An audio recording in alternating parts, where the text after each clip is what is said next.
ये class 12th मैं determinants की नेक्स्ट एक्सरसाइज 4.6 उसको स्टार्ट कर रहा हूँ और यहाँ पर उसका पहला क्वेश्चन मैं आपको बताने जा रहा हूँ। Examine the consistency of the system of equations.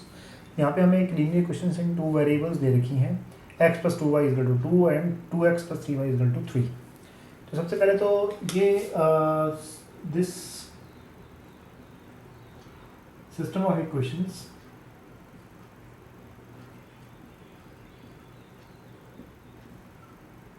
can be written like this way: ax = b। ठीक है जी, पहली बात। तो a में क्या आएगा? ये मैट्रिक्स बनेगा, ये x और y के जो कोफिशिएंट्स हैं उनके हिसाब से 1 2 2 3 और x बनेगा x एंड y और b आ जाएगा आपका ये जो कांस्टेंट्स हैं 2 एंड 3। चलिए यहाँ पे सबसे पहले तो हमें क्वेश्चन में बोल रखा है कंसिस्टेंसी चेक करनी है। तो ये सिंगुलर एंड नॉन सिंगुलर का मामला है, यानी कि इसके लिए हमें इस मैट्रिक्स A का डिटर्मिनेंट निकालना पड़ेगा। That is 1 2 2 3। तो दिस इंटू दिस 3 1 3 -2 2 4, जो कि आएगा -1 which is not equal to 0। Therefore ये एक दिस इज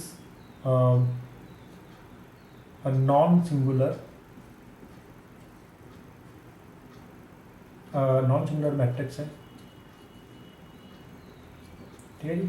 तो सिस्टम ऑफ इक्वेशन अगर ये 0 होता तो ये सिंगुलर हो जाता, तो ये नॉन सिंगुलर है और नॉन सिंगुलर मैट्रिक्स के कारण ये सिस्टम ऑफ इक्वेशन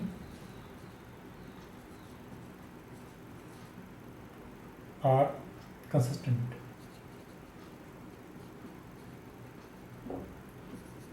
अगर सिंगुलर होगा तो ये कंसिस्टेंसी इसके अंदर नहीं आ पाएगी। ठीक है ना, एक्स और वाई की वैल्यूज नहीं मिल पाएंगी हमें प्रॉपर तरीके से। तो ये था पहला क्वेश्चन, मैंने पहला क्वेश्चन कर दिया, इसको पॉज कर लीजिएगा और इसको नोट डाउन कर लीजिएगा। देखिए स्टूडेंट्स, ये मैंने इसका क्वेश्चन नंबर एक्सरसाइज का 4th उठाया है, 4th क्वेश्चन है ये 4.6 एक्सरसाइज। इसमें भी हमें consistency of the system of equations को हमें चेक करना है। और फिर से बताता हूँ, कंसिस्टेंसी चेक करने के लिए सिर्फ आपको डिटर्मिनेंट निकालना है और ये देखना है कि वो 0 के बराबर है या नहीं है। अगर वो 0 के बराबर आ जाता है तो इन दैट केस वो सिंगुलर रहता है, सिंगुलर हो गया तो आगे सिस्टम ऑफ इक्वेशन जो है कंसिस्टेंट नहीं होगा। ठीक है जी। और अगर नॉन सिंगुलर होगा यानी कि 0 के बराबर नहीं होगा तभी हम उसको आगे बढ़ेंगे। देखो ठीक है। तो देखिए सबसे पहले वही this system of equation can be written like ax = b। तो a क्या आएगा, जो x y z के, अब यहाँ पे लीनियर इक्वेशन 3 वेरिएबल्स आ गया है। तो ये 1 1 1 फिर 2 3 and 2 a 2a a 2a, ये आ गया a। और x लिखा जाता है x y z और b लिखा जाएगा 1 2 एंड 4। तो इसमें हमें मैट्रिक्स A से हमें डिटर्मिनेंट निकालना है। तो इसके लिए आप कोई भी रो और या कॉलम आप पिक कर सकते हैं, क्योंकि एज सच यहाँ पर कोई जीरोस है नहीं तो मैं किसी को भी कर सकता हूँ। हाँ, जनरली हम ये बोलते हैं, थंब रूल ये होता है कि भाई जिसमें ज़्यादा मैक्सिमम जीरो मिल जाए। अब मैं पहले रो 1 ले रहा हूँ, तो एक्सपैंड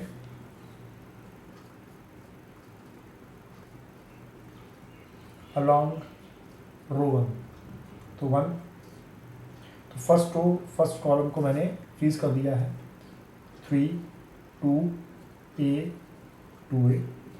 अब ये माइनस हो जाएगा, तो फर्स्ट रो और सेकंड कॉलम को फ्रीज कर देंगे 2 2 a 2a और +1। फर्स्ट रो और थर्ड कॉलम को फ्रीज कर देंगे 2 3 a a। इसे सॉल्व कर रहा हूँ, ये डिटर्मिनेंट ऑफ a आ रहा है।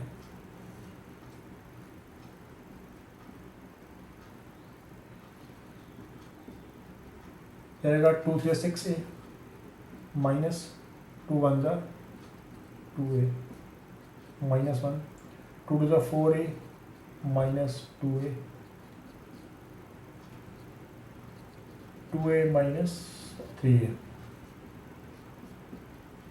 6a में से 2a गए, we get 4a, 4a में से 2a गए, प्लस का 2a था, प्लस माइनस माइनस 2a, और यहाँ पर ये 3a में से 2a गए, माइनस का a है, प्लस माइनस माइनस a, तो 4 में से 3 गए a एक नेचुरल नंबर है, तो ये एक में it is not equal to 0, तो ये नॉन सिंगुलर है, therefore system of equation are consistent. तो इसकी कंसिस्टेंसी चेक कर दी है मैंने और ये लिख दिया है, तो इसको पॉज में कीजिएगा और नोट डाउन करिएगा।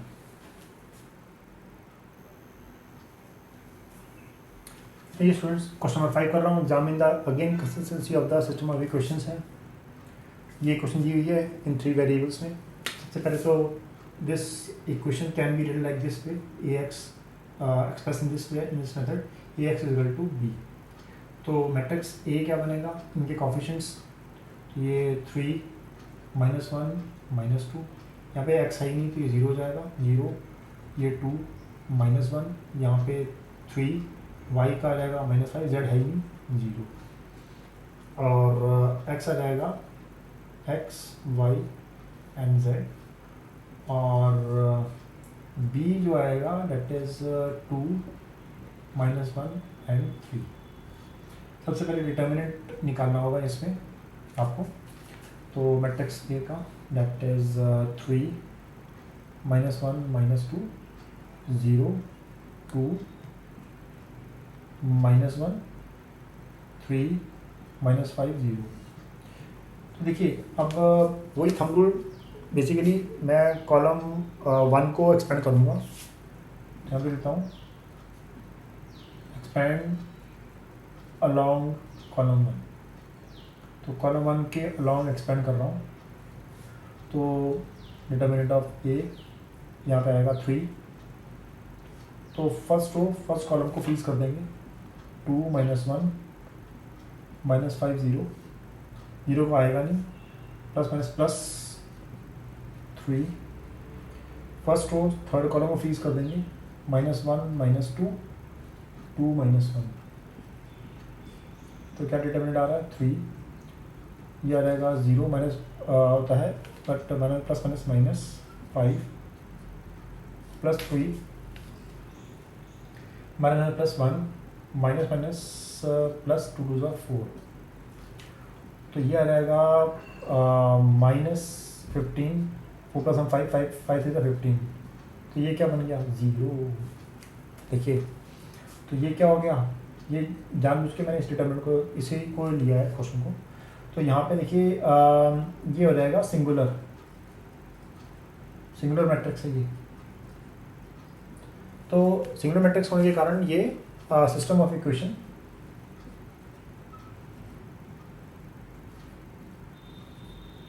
Are inconsistent. ये आगे सॉल्व भी नहीं करना, आगे वैसे नेक्स्ट क्वेश्चंस का जो पार्ट आएगा उसमें सॉल्विंग करनी होती है, तो एक्चुअली में ये पार्ट जो है ना, इस पार्ट तो हमें यहाँ पर तो हमें इस पार्ट तक करना है, बट जो नेक्स्ट क्वेश्चन अब इसके आगे करने हैं जिसमें हमें सॉल्व करना है, वहाँ पे हमें ये पहले चेक करना पड़ेगा कि system of equation are consistent और इनकंसिस्टेंट। अगर सिस्टम ऑफ इक्वेशन कंसिस्टेंट होंगी तभी हम आगे सॉल्व करेंगे, अदरवाइज भी नहीं करेंगे, क्योंकि इनकंसिस्टेंट है तो हमारे पास एक्स वाई की वैल्यूज़ प्रॉपर नहीं आ पाएंगी। तो इसको अभी आप यहाँ पॉज में कीजिएगा और नोट कर लीजिए।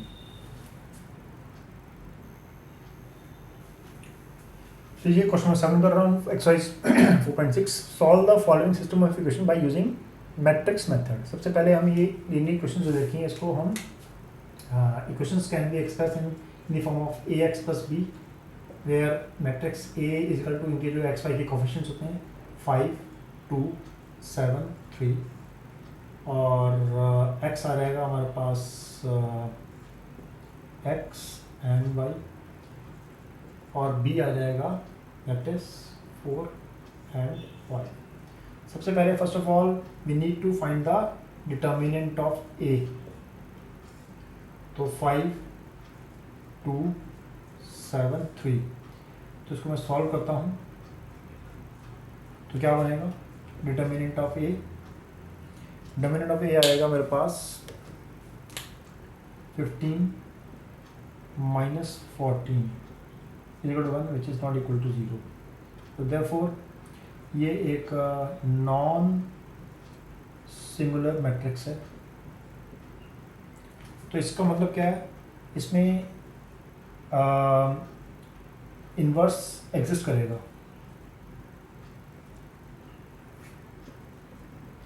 अब आप कहेंगे सर ये इन्वर्स का क्या जरूरी है, एक्चुअल में क्या है, जब हम यहाँ, क्योंकि हमें एक्स और वाई की वैल्यू निकालनी है, बेसिकली हमें we need to find out the X value of X and Y.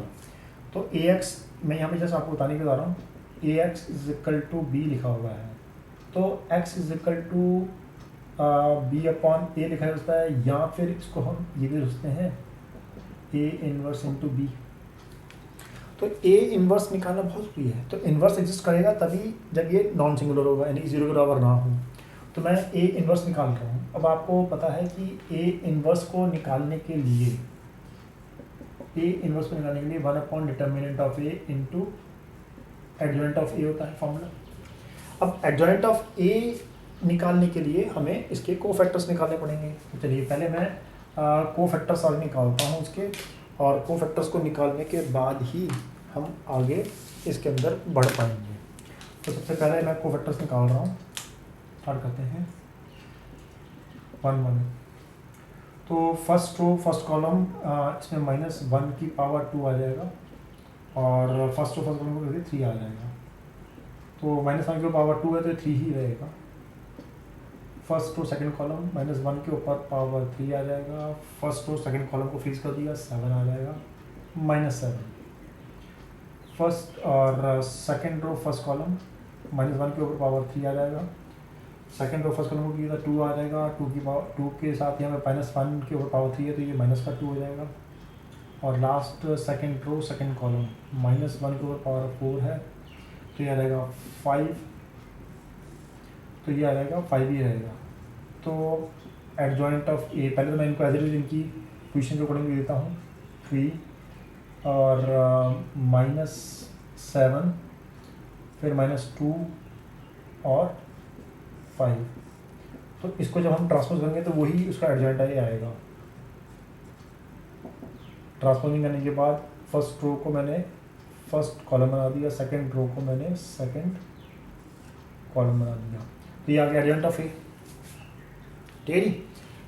अब मुझे निकालना क्या है, ए इनवर्स, जो आएगा 1 upon determinant of A into adjoint of A. Determinant क्या निकाला था मैंने इसका, ए का, दैट इज 1 आ गया। और एडजॉइंट ऑफ ए क्या निकाला है मैंने, 3 -2 -7 5, ये आ गया आपका ए इनवर्स। 1 अपॉन इसको करेंगे तो ये आएगा। अब मुझे क्योंकि निकालना है क्या, as we know that A X is equal to B था, एक्स इज इक्वल टू क्या आ जाएगा, A inverse B. X means X Y, A inverse means 3 -2 -7 5, और बी मीन्स 4 and 5। आप देखें ये 2 into 2 का है, ये 2 into 1 का है, तो इसके कॉलम और इसके रो सेम है, ठीक है जी। तो ये मल्टीप्लिकेशन पॉसिबल है, और जो नया जो बनेगा वो 2 into 1 का ही बनेगा, जो नया मैट्रिक्स बनेगा जिसमें 2 रो और 1 कॉलम होगा। तो यहाँ पे 3 चौक 12, 3 4 12 प्लस होता है, बट प्लस माइनस माइनस करना पड़ेगा यहाँ पे, 5 2 10, फिर 7 चौके 28 माइनस के 28 प्लस 25 5 25। तो इसमें एक्स वाई क्या बनेगा, 12 में से 10 गए 2, 8 में 5 गए 3 माइनस के, therefore X is equal to and Y is equal to -3 आएगा। तो ये इसका फाइनल आंसर है। तो इसको प्लीज़ पॉज कर लीजिएगा और नोट डाउन।